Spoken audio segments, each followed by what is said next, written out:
So now we have our children with mental health issues disorder. So this is going to be our conduct disorder, oppositional defiant disorder, ADHD, and autism spectrum disorder. In children, we can also see things like depression, anxiety, schizophrenia, substance use. But really, those are the same intervention, same everything that we use for adults with these conditions. So these are more just childhood specific, or at least on childhood onset specific. So the first one we have is our disruptive and impulse control and conduct issues.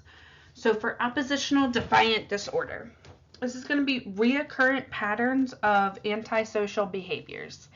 Things like negativity, disobedience, hostility, defiant behaviors, especially when there's an authority figure around.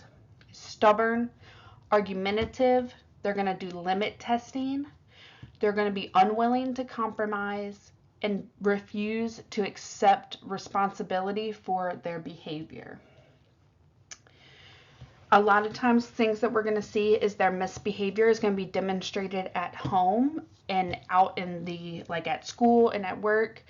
They will be less troublesome because it's going to be directed towards someone who is best known to the person. These children are not going to view themselves as defiant. They view their behaviors normal and as a response to everyone else's unreasonable demands and circumstances. So we kind of have to help them view the things.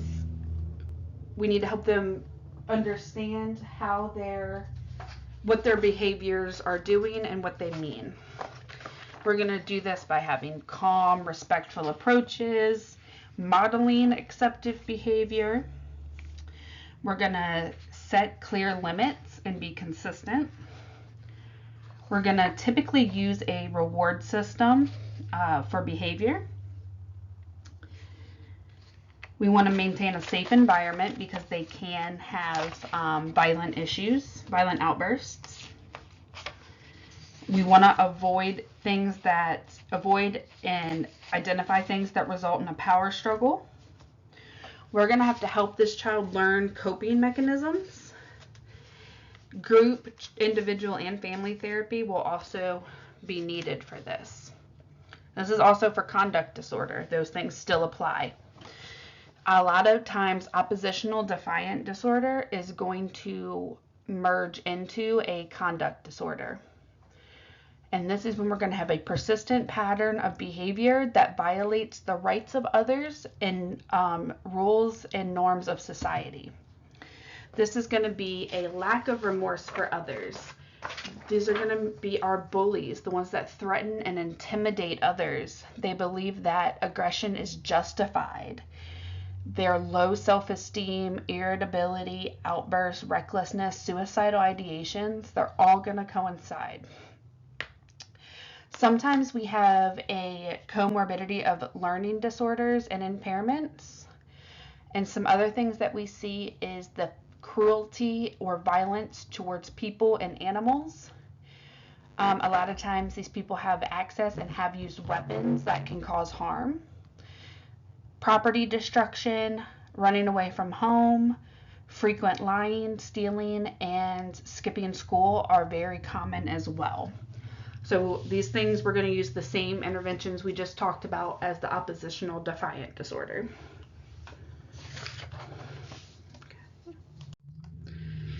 So neurodevelopment disorders. We have autism, spectrum disorder, and attention deficit hyperactivity disorder. So autism spectrum is going to be a wide spectrum of behaviors, and it's going to affect communication and interaction and socialization with others. We may have things like an inability to maintain eye contact, repetitive actions, and strict observance of routines.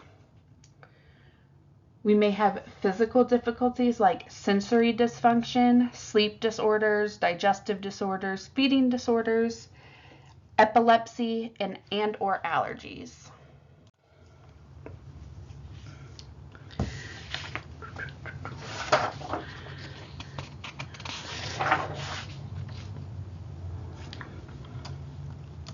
So for our clients with autism spectrum disorder, we'll typically be using lots of interdisciplinary team members, such as physical therapy, occupational therapy, speech therapy, early intervention. They're going to need a structured environment.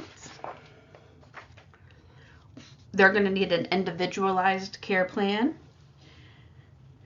We need to use short, concise, and developmentally appropriate communication. Identify desired behaviors with role model social skills. We're going to use role play or play therapy with this. And we want to encourage verbal communication. We want to make sure that we limit self-stimulating and ritualistic behaviors. Determine emotional triggers. Make sure, just kind of like with our OCD, we give time and notice before changing routines, and monitor for safety. For our ADHD, we're going to have an inability to control behaviors that require sustained attention. A lot of these characteristics include inattention, impulsivity, and hyperactivity. So inattention is going to be difficulty paying attention, listening, and focusing. Hyperactivity is going to be fidgeting, an inability to sit still, running and climbing and moving at inappropriate times, difficulty playing quietly, and excessive talking. We have impulsivity, which is difficulty waiting for turns, interrupting, acting without the consideration of consequences, kind of acting before thinking.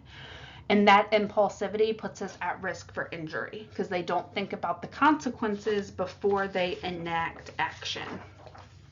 All right. So one of our treatments for ADHD is going to be our methylphenidate. It can also be used for narcolepsy and obesity, but we will see it a lot. It's our CNS psychostimulants. Big things, we want to give the last dose before 4 p.m. It can cause shortness of breath, chest pain, hallucinations, and paranoia, so we need to be mindful of that. We want to give it right before or after meals because it does suppress growth and weight in children. So we want to also make sure that we're assessing height and weight regularly to make sure they are getting enough nutrients to grow and be healthy. And of course, it has interactions with anything that's going to speed our heart rate up, anything like that. So we have methylphenidate, which is like our Ritalin, and dextroamphetamine, which is like our Adderall. So I have put in a drug table for both of those drugs just to jog your memory back from pharm. And that is really it on the adolescent chapter, because like I said, with the other stuff that we've already learned, we do not need to relearn that. It's the same in children. They're just smaller.